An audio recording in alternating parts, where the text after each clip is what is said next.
Hello and welcome to Mister Science Watch. आज हम पढ़ेंगे सॉल्युबिलिटी। तो सॉल्युबिलिटी क्या है? सॉल्यूशन चैप्टर में हम पहले कुछ टॉपिक्स कवर कर चुके हैं, आप पिछले वीडियोस में देख लीजिए। और आज की टॉपिक है सॉल्युबिलिटी।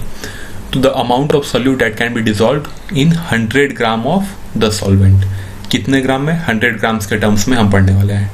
अब यूनिट्स क्या क्या रहेगी? यूनिट्स होगी मोल पर डेसीमीटर क्यूब। यहाँ तो हमें सिर्फ देखना है कि कितना, मतलब एक गिवन अमाउंट ऑफ सॉल्वेंट में कितना सॉल्यूट डिसॉल्व हो रहा है। तो एक तो हमने 100 ग्राम्स के टर्म्स में देखा, दूसरा यहाँ क्या है, डेसीमीटर क्यूब, मतलब कितना मोल सॉल्यूट हम 1 लीटर सॉल्यूशन में डिसॉल्व कर पा रहे हैं। या फिर ग्राम के टर्म्स में देखेंगे कि कितना ग्राम हम सॉल्यूट डिसॉल्व करते हैं 1 लीटर में, या फिर कितना ग्राम डिसॉल्व होगा 100 ग्राम ऑफ सॉल्वेंट में। अब किस किस फैक्टर पे ये डिपेंडेड रहेगा? पहला है नेचर ऑफ सॉल्यूट, कैसा सॉल्यूट हम यूज कर रहे हैं। दूसरा नेचर ऑफ सॉल्वेंट, फिर टेम्परेचर और प्रेशर, ये एक्सटर्नल कंडीशन है और ये भी बहुत ज़्यादा इफेक्ट करता है सॉल्युबिलिटी को। Energetics of dissolution process. Energetics से मतलब क्या समझ आ रहा है? इसमें हम देखेंगे कि सॉल्यूट सॉल्वेंट जो है उसके बीच में फोर्स ऑफ इंटरेक्शन कैसा है, इंटर पार्टिकल फोर्स जो है वो कैसा है। ठीक है, तो यहाँ पे सॉल्यूट के बीच के इंटर पार्टिकल फोर्स को हम बी से डिनोट करें, मतलब सॉल्यूट का पार्टिकल जो है वो बी है, तो आपस में उनका क्या इंटरेक्शन है, सॉल्वेंट का पार्टिकल्स है ए, और सॉल्यूट और सॉल्वेंट के बीच के इंटरेक्शन को ए बी से इंडिकेट करेंगे। तो फर्स्ट कंडीशन क्या है कि when the inter particle force of attraction between solvent and solute is greater then solvent solute, मतलब इन दोनों के आपस में जो इंटरेक्शन है उसके कंपेरेटिवली खुद में इंटरेक्शन ज्यादा है, मतलब कोहेसिव फोर्स ज्यादा है in comparison to adhesive force. Okay, ऐसा बोल सकते हैं। तो इस केस में क्या होगा, जब एक कंटेनर है, यहाँ कुछ सॉल्यूट्स के पार्टिकल्स हैं और कुछ सॉल्वेंट के पार्टिकल हैं, अगर दोनों के बीच में इंटरेक्शन होगा ही नहीं तो सॉल्यूट डिसॉल्व कैसे होगा सॉल्वेंट में? तो अगर यहाँ पे जब इंटरेक्शन दोनों के बीच में कम है, इंटरेक्टिव फोर्स, तो यहाँ पे डिसोल्यूशन नहीं होगा। अब देखिए, अगर दोनों के बीच में आपस में जो इंटरेक्शन है उसके कंपेरेटिवली ए और बी, मतलब सॉल्यूट और सॉल्वेंट के बीच में काफी अच्छा इंटरेक्शन हो रहा है। ठीक है, खुद के मॉलिक्यूल्स में उतना नहीं है पर सॉल्वेंट और सॉल्यूट के बीच में अच्छा है, तो क्या होगा, डिसोल्यूशन होगा। ओके, यहाँ पे डेल्टा एच ऑफ सॉल्यूशन क्या है, इस केस में नेगेटिव हो जाएगा। ठीक है, नेगेटिव मतलब एनर्जी रिलीज हो रहा है तो ज्यादा स्टेबल हो जाएगा सॉल्यूशन, इसलिए डिसोल्यूशन हो जाएगा। अब देखिए, नोट करने वाली चीज क्या है, when a interaction is little weak then dissolution take place with large positive. अब इसमें देखिए, अगर आपस में इंटरेक्शन थोड़ा कम है, ठीक है, थोड़ा कम है कंपैरेटिवली, तो उस केस में हम क्या करेंगे, स्टेयरिंग दे देंगे सॉल्यूशन को, काफी ज्यादा घुमाएंगे किसी चम्मच से या कुछ और से, तो क्या होगा, उसमें डिसऑर्डर जो है, रैंडमनेस ऑफ मॉलिक्यूल जो बढ़ जाएगा, डेल्टा एस बढ़ जाएगा, तो डेल्टा एस बढ़ने के साथ ही डिसोल्यूशन हो जाएगा। Okay, solubility of solid in liquid. Solid जो है लिक्विड में डिसॉल्व होगा तो किस किस फैक्टर पर डिपेंड करेगा वो सब हम यहाँ पे देखेंगे, और कैसे डिसॉल्व होता है वो देखेंगे। तो क्या है, जब सॉलिड को ऐड करेंगे हम सॉल्वेंट में, ठीक है, तो होगा क्या, जो सॉल्यूट है यानी जो सॉल्यूट है वो सॉलिड फॉर्म में है, वो डिसॉल्व होना स्टार्ट हो जाए। अब क्या होगा, धीरे धीरे जब अगर एक कंटेनर है, इसमें सॉल्यूट पहले डालेंगे तो नीचे बैठेगा, अब ये क्या है, धीरे धीरे डिसॉल्व हो रहा, तो बीच बीच में आते जा रहा, मतलब सॉल्यूशन में जो है सॉल्यूट का कॉन्सेंट्रेशन जो है वो राइज होने लगेगा, बढ़ने लगेगा। अब एक पॉइंट आएगा जब यहाँ पे कॉन्सेंट्रेशन काफी बढ़ जाएगा, तो जो सॉल्यूशन में जो सॉल्यूट प्रेजेंट है वो सॉलिड सॉल्यूट से जाकर के कोलाइड करेगा, मतलब यहाँ सॉलिड फॉर्म से आ रहा है सॉल्यूशन में और सॉल्यूशन से जा रहा है फिर सॉलिड में, कोलिजन होगा और कोलाइड करके ये जो सॉल्यूशन में जो पार्टिकल पहले तैर रहा था वो आकर के अब यहाँ पे डिपोजिट हो जाएगा, राइट। तो इस प्रोसीजर को बोलते हैं क्रिस्टलाइजेशन, मतलब सॉल्यूशन से वापस सॉलिड फॉर्म में कन्वर्ट हो जाना।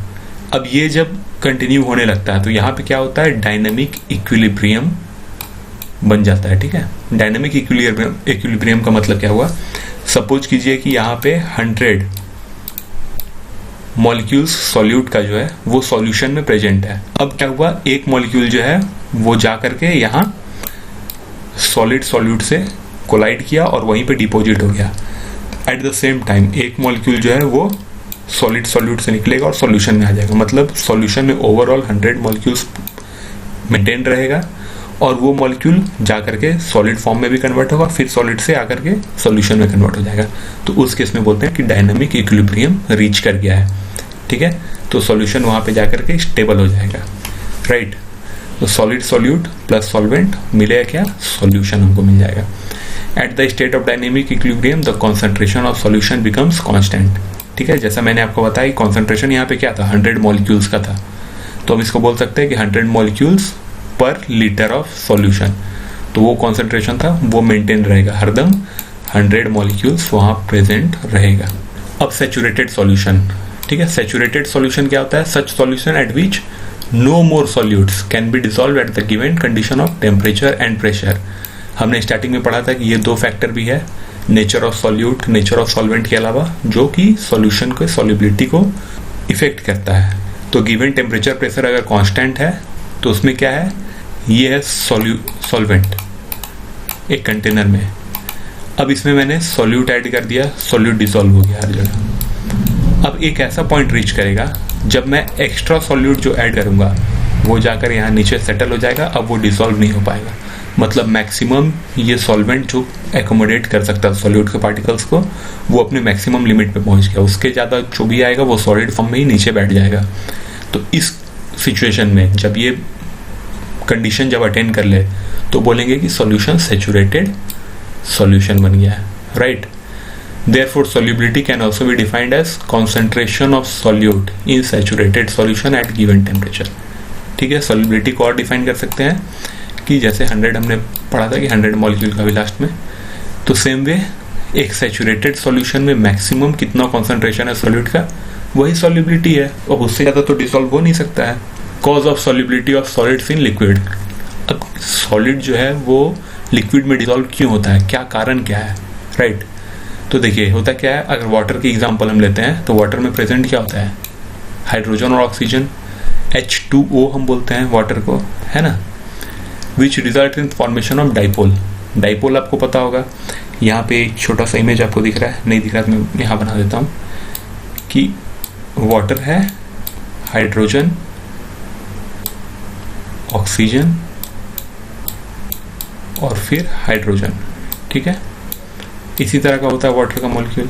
अब होता क्या है कि ऑक्सीजन पे पार्शियली निगेटिव चार्ज आ जाता है, ठीक है, कितना, डबल निगेटिव चार्ज। एक हाइड्रोजन पे पार्शियल पॉजिटिव चार्ज आ जाता है और इस पे भी पार्शियल पॉजिटिव चार्ज आ जाएगा, ठीक है। तो डाइपोल क्रिएट हो गया ना, दो पोल क्रिएट हो गया, मतलब एक पॉजिटिव पोल और एक निगेटिव पोल, ठीक है। इसीलिए बोलते हैं डाइपोल क्रिएट हो जाना।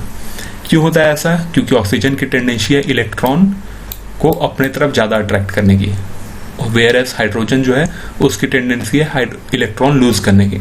तो इलेक्ट्रॉन का कॉन्सेंट्रेशन ऑक्सीजन के पास बढ़ जाता है, इसलिए पार्शियल नेगेटिव चार्ज और यहाँ पार्शियल पॉजिटिव चार्ज। तो यहाँ पे डाइपोल जब क्रिएट हो गया है तब देखिए, and the ionic solid, ionic solid क्या होता है, जिसमें आयंस के फॉर्म में, जैसे NaCl का हमने एग्जाम्पल लिया है, सोडियम पॉजिटिव आयन है जिसको बोलते हैं हम लोग कैटायन, क्लोरीन नेगेटिव आयन है उसको बोलते हैं cation, anion, okay. Positive cation, negative anion. तो कैटायन आयन हो जाता है आयोनिक सॉलिड में। अब क्या होगा, जो पॉजिटिव है वो तो नेगेटिव के तरफ अट्रैक्ट हो, है ना, like repels and unlike attracts. तो नेगेटिव जो है वो पॉजिटिव को अट्रैक्ट करता है, पॉजिटिव जो है वो नेगेटिव को।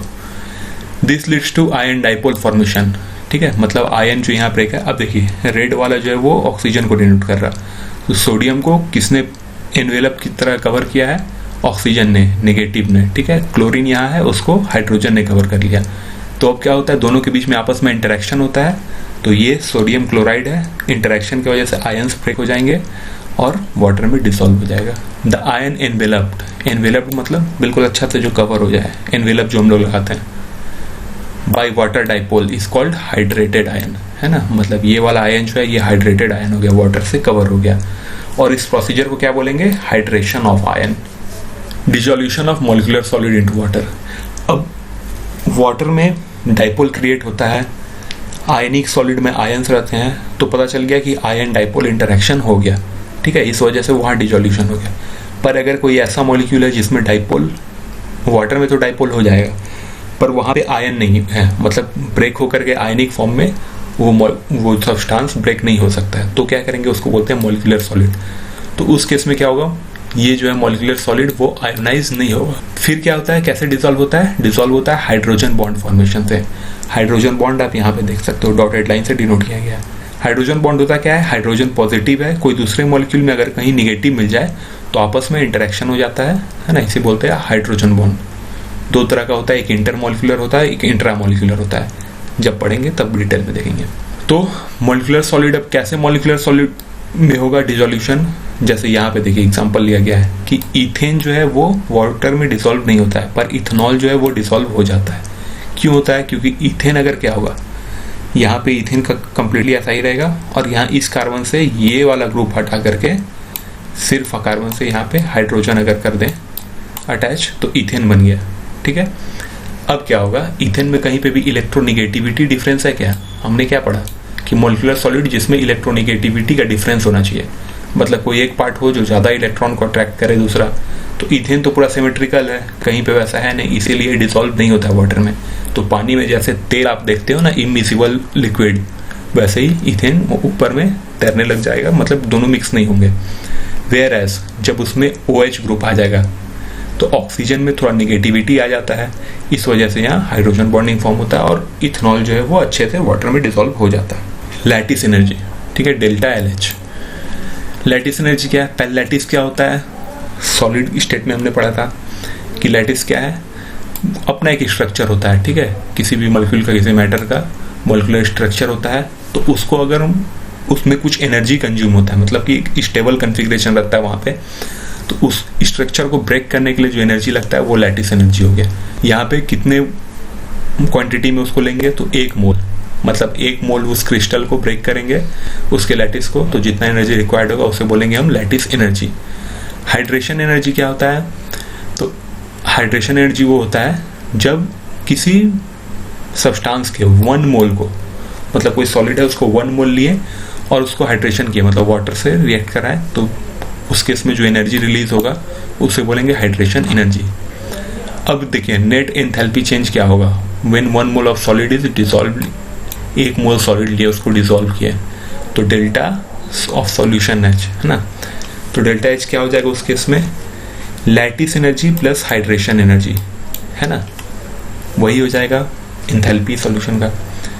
तो डेल्टा H अगर मतलब हाइड्रेशन का जो है वो लैटिस एनर्जी से ग्रेटर हो या फिर इक्वल हो, अगर ये ग्रेटर है हाइड्रेशन एनर्जी तो क्या होगा, लैटिस इजिली ब्रेक हो जाएगा, है ना, मतलब एनर्जी रिलीज होगा, लैटिस को तोड़ सकता है, लैटिस एनर्जी से ज़्यादा है तो उस केस में डिसोल्यूशन हो जाएगा। ठीक है, मतलब ये डेल्टा एच जो है यहाँ पे निगेटिव रहेगा, तो मतलब डिसोल्यूशन पॉसिबल है। अगर ये मार्जिनली मतलब बहुत थोड़ा सा कम है, ठीक है, इससे, तो even then dissolution takes place, पर ये थोड़ा पॉजिटिव रहेगा, मतलब हो जाएगा डिसोल्यूशन, उस केस में भी हो जाएगा। लेकिन अगर एंथैल्पी लैटिस एनर्जी जो है वो बहुत ज़्यादा है हाइड्रेशन एनर्जी से, तो डिसोल्यूशन नहीं होगा, क्योंकि लैटिस एनर्जी बहुत ज़्यादा है, अपने स्ट्रक्चर को रिटेन करेगा कोई भी सॉलिड, है ना, उसको तोड़ पाना, हाइड्रेशन जब किया जाएगा, उसको हाइड्रेट किया जाएगा, तो उस वक्त उसको तोड़ पाना पॉसिबल नहीं है, तो इस केस में वहाँ पे डिसोल्यूशन नहीं होगा। अब देखिए क्या क्या फैक्टर्स है जो सॉलिड की सॉल्युबिलिटी को इफेक्ट करते हैं, मतलब डिसोल्यूशन को इफेक्ट करेंगे। तो हमने पहले पढ़ा था फैक्टर्स के बारे में। तो पहला क्या है, nature of solute, like dissolves like, है ना। यहाँ पे इसका मतलब क्या हुआ कि पोलर सॉल्यूट जो है वो किस में डिसॉल्व होगा, पोलर सॉल्वेंट में। जो नॉन पोलर सॉल्यूट है वो किस में डिसॉल्व होगा, नॉन पोलर में। पोलर नॉन पोलर का मतलब क्या है, किसी भी सॉल्यूट में अगर एक तरफ पॉजिटिव नेगेटिव डेवलप हो जाएगा तो ये पोलर है, अगर ऐसा कुछ अगर डेवलप नहीं हो रहा है तो वो नॉन पोलर हो गया। ठीक है, अब पोलर मॉलिक्यूल डिसॉल्व कैसे होता है, तो डाइपोल डाइपोल अट्रैक्शन, है ना, इससे डिसॉल्व हो जाते हैं। मतलब इस मॉलिक्यूल में भी पॉजिटिव नेगेटिव डेवलप हो गया, सॉल्वेंट जो है वहां पे भी नेगेटिव पॉजिटिव डेवलप हो गया, है ना, ये अट्रैक्ट होगा और डिसोल्यूशन हो जाएगा। या फिर किससे होगा, आयन डाइपोल। हमने सोडियम क्लोराइड और वाटर के केस में देखा था आयन डाइपोल का example. Non polar solute dissolve by non polar solvent by dispersion force. Dispersion force क्या होता है, अब देखिए यहाँ पर एक मॉलिक्यूल है ना, मॉलिक्यूल या कोई भी एक स्पीसीज हम बोल सकते हैं, दूसरा है, तीसरा है, राइट। डिस्पर्शन फोर्स क्या होगा, अब ये तो नॉन पोलर है, इस पर कोई तरह का चार्ज डेवलप नहीं हो रहा है, तो अब यहाँ डिसोल्यूशन कैसे होगा। तो इसके केस में क्या होता है कि ये जो मॉलिक्यूल है इसका थोड़ा इलेक्ट्रॉन क्लाउड किसी भी चीज़ के इन्फ्लुएंस में आकर के शिफ्ट हो जाएगा इधर, तो शिफ्ट हो जाएगा तो क्या होगा, यहाँ नेगेटिव फॉर्म हो जाएगा और इस तरफ पॉजिटिव फॉर्म हो जाएगा। अब क्योंकि इसके बगल में ये वाला स्पीसीस है तो इसमें क्या होगा, इसका जो इलेक्ट्रॉन क्लाउड है वो रिपेल होगा इससे, तो रिपल्शन की वजह से इसका भी इलेक्ट्रॉन क्लाउड इधर शिफ्ट हो जाएगा, तो ये यहाँ पॉजिटिव और इधर नेगेटिव हो जाएगा। सेम वे बगल वाले में हो जाएगा, इसका भी इलेक्ट्रॉन क्लाउड शिफ्ट हो जाएगा। तो ऐसा लगभग 3 स्पीसीज तक चलेगा, है ना। फिर ये जो है ये न्यूट्रल हो जाएगा, इसका फिर से इलेक्ट्रॉन क्लाउड अपने जगह पे आ जाएगा, ये न्यूट्रल हो गया, और ये फिर आगे इस चीज़ को बढ़ाएगा, फिर ये भी न्यूट्रल हो जाएगा, ये नेक्स्ट वाला फिर हो गया, है ना। तो ऐसे ऐसे करके होता है। तो इस तरह से डिस्पर्शन फोर्स होता है, रैंडम फोर्स जिसको हम बोलते हैं। तो उस केस में जब इस तरह का चार्ज पॉजिटिव नेगेटिव डेवलप हो जाएगा तो वहाँ पे डिसोल्यूशन पॉसिबल है। सेकेंड फैक्टर है टेम्परेचर। टेम्परेचर क्या होगा, अब हम लोग नॉर्मली अगर पूछेंगे तो कोई बोलेंगे कि टेम्परेचर को इंक्रीज कर दीजिए, सॉल्युबिलिटी भी इंक्रीज हो जाएगी, लेकिन ऐसा नहीं है ना। ये डिपेंडेंट होता है। कैसे डिपेंडेंट होता है, देखिए सॉल्युबिलिटी में इंक्रीज लिखा हुआ है, में, है ना, मतलब विल नहीं लिखा हुआ है, में लिखा हुआ है, और decrease by rise in temperature. ठीक है, कैसे, solid solute plus solvent solution form होता है। अब यहाँ इंथैल्पी को देखिए, ये पॉजिटिव निगेटिव दोनों केस में, है ना। तो हम लोग जानते हैं अगर निगेटिव होगा तो ही डिसोल्यूशन होगा, अदरवाइज फिर नहीं होगा। तो यहाँ पर देखिए एग्जांपल में अगर 0 से कम है ना, मतलब कि निगेटिव है। किसके केस में निगेटिव है, तो dissolution process is exothermic. Exothermic का मतलब आपको पता है कि डिसोल्यूशन होगा तो हीट जनरेट करेगा। इसका बेस्ट एग्जांपल है दीपावली के टाइम में घर में चूना होता है, जब आप लाइम को डालते हैं वाटर में तो उस केस में एक्सोथर्मिक रिएक्शन होता है। ठीक है, तो इस केस में क्या हो गया, एक्सोथर्मिक रिएक्शन अगर है तो then rise in temperature will decrease solubility. Clear. Exothermic का मतलब क्या है कि वो ऑलरेडी जब सॉल्यूट और सॉल्वेंट इंटरैक्ट कर रहा है तो हीट तो रिलीज कर दे रहा ना, एक्सोथर्मिक हो जा रहा है, मतलब वो पहले ही से स्टेबल हो जा रहा। अब वापस उसको अगर हम हीट प्रोवाइड कर देंगे तो फिर एनर्जी गेन कर लेगा, एनर्जी गेन करेगा और फिर जो डिसोल्यूशन हुआ था वो रिवर्स हो जाएगा, मतलब वहां पे टेम्परेचर राइज से डिसोल्यूशन घट जाएगा, सॉल्युबिलिटी घट जाएगी। ठीक है, एग्जांपल क्या है, सोडियम सल्फेट हो गया, लिथियम सल्फेट हो गया, है ना। अब देखिए यहाँ पे डेल्टा एच अगर पॉजिटिव केस है, ठीक है, तो क्या होगा, dissolution process is endothermic. Endothermic का मतलब कोई रिएक्शन करवाने के लिए हम बाहर से एक्सटर्नल हीट का सोर्स से उसे हीट प्रोवाइड करते हैं। ठीक है, या तो बंसन बर्नर पे गर्म कर देंगे या किसी और तरीके से, तो एंडोथर्मिक रिएक्शन वो हो गया। उसमें क्या होगा, टेम्परेचर अगर राइज किया जाएगा तो सॉल्युबिलिटी जो है वो इंक्रीज हो जाएगी। किस किस केस में, KCl, sodium nitrate, potassium nitrate, है ना, ये कुछ एग्जांपल्स है उसके। Solubility curves.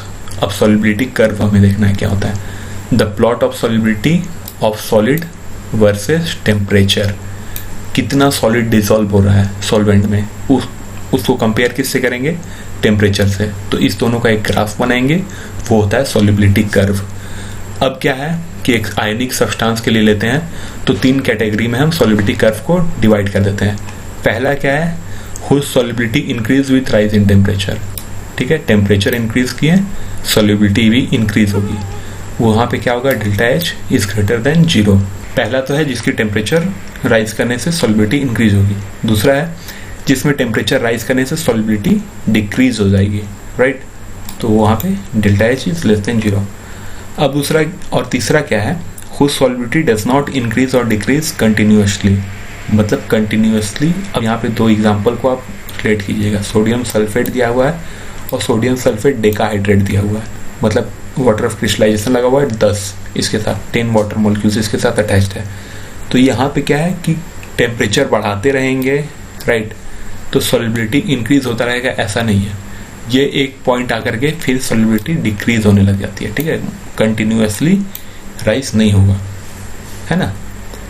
The temperature whose where the reversal of solubility happens is called transition temperature, मतलब यहाँ से सॉल्युबिलिटी बढ़ता गया, यहाँ पे आकर के फिर घट गया, तो इस टेम्परेचर को बोलेंगे ट्रांजिशन टेम्परेचर। यहाँ और दूसरा केस हो सकता है जहाँ पे टेम्परेचर इंक्रीज करने से सॉल्युबिलिटी घटते जाए फिर अचानक से राइज कर जाए, तो फिर उस केस में ये हो जाएगा ट्रांजिशन टेम्परेचर। देखिए सॉल्युबिलिटी कर्व कुछ एग्जांपल दिया हुआ है।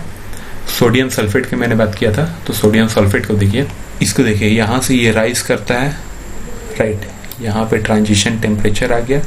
अब देखिए ये धीरे धीरे डिक्रीज होना स्टार्ट किया, ब्लू लाइन से इंडिकेट कर रहा है।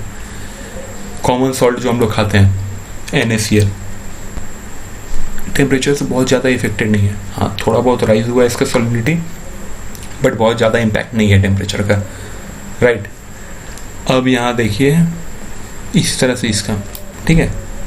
अब इस केस में देखिए सीजियम सल्फेट है ना, इसके केस में क्या है, टेम्परेचर ये वाला टेम्परेचर जैसे ही हम डिक्रीज कर रहे हैं, मतलब सॉरी टेम्परेचर इंक्रीज कर रहे हैं, तो इसकी सॉल्युबिलिटी धीरे धीरे डिक्रीज होती चल जा रही है। तो ये था सॉल्युबिलिटी कर्व। अब सॉलिड के बारे में तो पढ़ लिया, अब आते हैं गैसेस में। Solubility of gases in liquid, इसमें क्या होता है, गैसेस की सॉल्युबिलिटी जनरली हम जानते हैं कि टेम्परेचर बढ़ाने से, है ना। तो इसमें गैस के केस में एक और एक्स्ट्रा फैक्टर आ जाता है प्रेशर का। सॉलिड में हमने प्रेशर नहीं पढ़ा था, यहाँ पे प्रेशर भी पढ़ेंगे। तो देखिए अभी स्टार्ट करते हैं।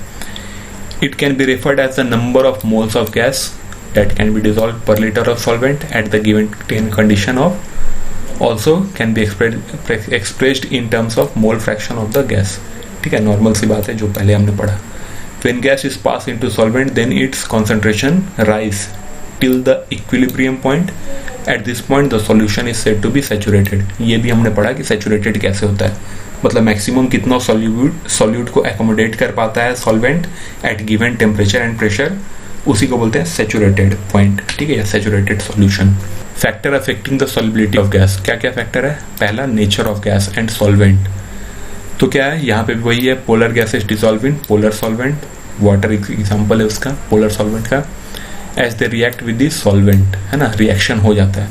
यहाँ पर देखिए रिएक्ट कर गया, सेम वे HCl भी रिएक्ट कर गया। Non polar gases dissolve in non polar solvent, ठीक है, O2 N2, ये सब एग्जांपल है उसका। टेम्परेचर का भी इफेक्ट होता है गैस की सॉल्युबिलिटी पे। मोस्टली क्या होता है, solubility of most of the gas in water diminish with rise in temperature, मतलब टेम्परेचर बढ़ाएंगे तो सॉल्युबिलिटी गैस की क्या हो जाएगी, वाटर में घट जाएगी, राइट।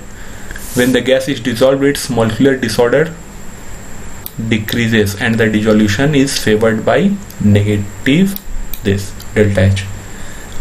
इसका मतलब समझ आया आपको, मॉलिक्यूलर डिसऑर्डर होता क्या है एक्चुअली। गैस को एक कंटेनर में हम लोग देखिए, सॉलिड का हमें पता है कि इसके पार्टिकल जो है बहुत ऑर्डर्ड वे में अरेंज होते हैं सॉलिड के पार्टिकल्स, ठीक है, फर्स्ट चैप्टर में हमने पढ़ा था। लिक्विड में क्या होता है, पार्टिकल्स जो है वो अपने प्लेस से थोड़ा इधर उधर कहीं पे भी जा सकते हैं, ठीक है, लेकिन बल्क में ही रहेगा। गैस का होता है हैप्पैजार्ड मूवमेंट होता है, मतलब गैस का पार्टिकल अभी यहाँ है, वहाँ है, वहाँ है, वहाँ है, तो गैस में और कंटेनर में फिक्स नहीं होता है। कंटेनर लीक हुआ तो गैस निकल करके बाहर उड़ जाएगा, है ना, तो बहुत पार्टिकल्स का डिसऑर्डर्ड वे में होता है। अब क्या होगा, सॉल्यूशन में जब हम डालेंगे तो ये सॉल्यूशन है, सॉल्वेंट है, लिक्विड, ठीक है, इसमें हमने गैस के पार्टिकल्स को ऊपर जो है उसको इंसर्ट किया अंदर। तो अब क्या है, गैस जो है वो इस बल्क के अंदर ही ट्रैप हो जाएगा, बंद हो जाएगा, फंस जाएगा। तो क्या हुआ, गैस का पार्टिकल बहुत ऑर्डर्ड वे में थोड़ा अरेंज होने लगेगा, ठीक है, मतलब इसका डिसऑर्डरनेस जो है वो डिक्रीज हो जाएगा। तो अब देखिए ली चैटरलियर के प्रिंसिपल के अकॉर्डिंग क्या है, टेम्परेचर इंक्रीज होगा जैसे ही इक्विलिब्रियम क्या था, मैंने बताया था, जितना डिसॉल्व होगा उतना ही फिर बल्क से निकल जाएगा, मतलब अनडिसॉल्व हो जाएगा। तो उस केस में क्या होगा, इक्विलिब्रियम बैकवर्ड डायरेक्शन में चल जाएगा। बैकवर्ड डायरेक्शन क्या है, ये वाला है ना, गैस और सॉल्वेंट वाला केस में। तो जैसे ही टेम्परेचर राइज होगा, बैकवर्ड डायरेक्शन में चल गया इक्विलिब्रियम, यानी कि सॉल्युबिलिटी जो है वो डिक्रीज हो गई। फॉरवर्ड डायरेक्शन में अगर जाता है तो सॉल्यूशन फॉर्म करता है, मतलब सॉल्युबिलिटी इंक्रीज हो रही। बैकवर्ड गया तो गैस और सॉल्वेंट दोनों अलग अलग होगा, तो सॉल्युबिलिटी डिक्रीज हो गई। अब देखिए effect of pressure plays important role. हमें पता है गैस के केस में क्यों प्रेशर इंपॉर्टेंट रोल प्ले करता है, गैस में ही, क्योंकि सॉलिड और लिक्विड जो है उनके पार्टिकल्स काफ़ी क्लोज होते हैं, तो आप प्रेशर दीजिएगा भी तो बहुत ज़्यादा कोई फर्क नहीं पड़ता है। पर गैस के पार्टिकल्स आप देख सकते हो कि काफ़ी दूर दूर है, तो बीच में एम्प्टी स्पेस बहुत होता है, प्रेशर देने से वो पार्टिकल्स क्लोज आ जाते हैं, यहाँ जैसे आप देख रहे हो। तो वहाँ पे प्रेशर इंपॉर्टेंट रोल प्ले करता है गैस के केस में। Concentration of gas increases into the solution with increase of pressure. जहां प्रेशर हमने बढ़ाया, concentration of gas in solution will also increase, whereas solid and liquid have no appreciable effect of pressure on dissolution, right? तो यहाँ पे आप देख सकते हो, पहले ये पिस्टन है, बिल्कुल एक सील्ड कंटेनर है, उसमें ऊपर एक पिस्टन लगा हुआ है, जैसे सिरिंज होता है इंजेक्शन, नीचे सॉल्वेंट है, गैस डिजोल्व नहीं हो रहा था। जैसे ही हमने प्रेशर बढ़ाया तो क्या हो गया, गैस डिजोल्व हो गया, राइट। अब वो डायरेक्टली प्रोपोर्शनल है, जितना प्रेशर इंक्रीज करेंगे उतना डिसोल्यूशन बढ़ेगा। तो आई होप यहाँ तक आपको सारा कुछ समझ आ गया होगा। अगर कोई डाउट है तो आप मुझे कमेंट सेक्शन में पूछिए। Thank you.